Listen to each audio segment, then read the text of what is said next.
there everybody, I hope that you're doing well today. If you're new here, welcome. My name is Rosie and I like to make YouTube videos, mostly about makeup and skincare, but some other stuff in the mix too. And today I'm going to be doing a Valentine's Day inspired makeup look since it's coming up pretty quickly. I have a feeling this year is going to go by really fast. The first half will go by really fast and then the rest will go by super slow. Either way, that's the next holiday coming up, and though I'm not a huge fan of all the commercialization crap, I do like all the candy. So that's what we're gonna do today. I hope you enjoy this video, and let's get started.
Alright, so that's one eye done.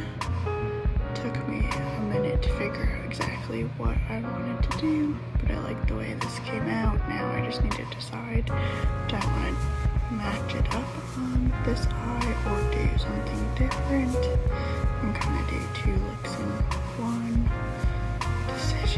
Decisions.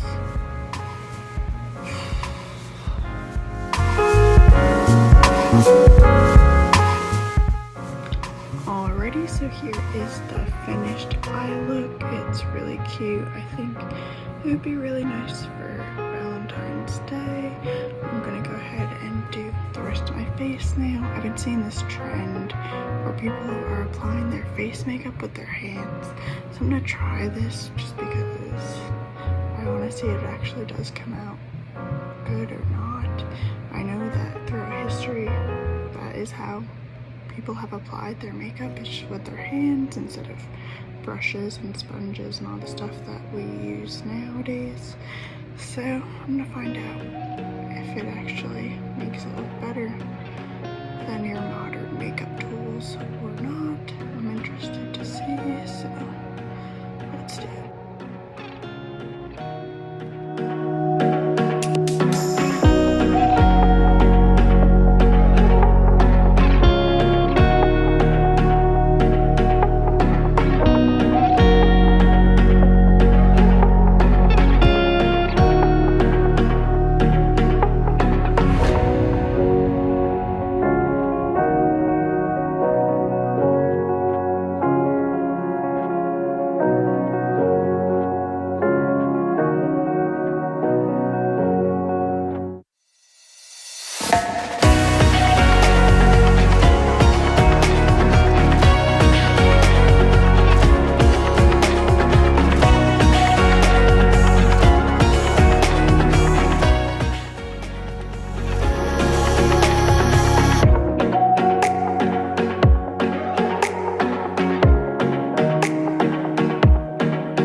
challenge using only the hands. It came out looking pretty good and actually does look good on the skin in general, and the eye look is really pretty now that everything is all come together. So let me know what you think in the comments down below. If you like this video, don't forget to smash that like button, and if you're new and you enjoyed my content, make sure you hit subscribe so you never miss anything in the future, and I will see you guys in the next video.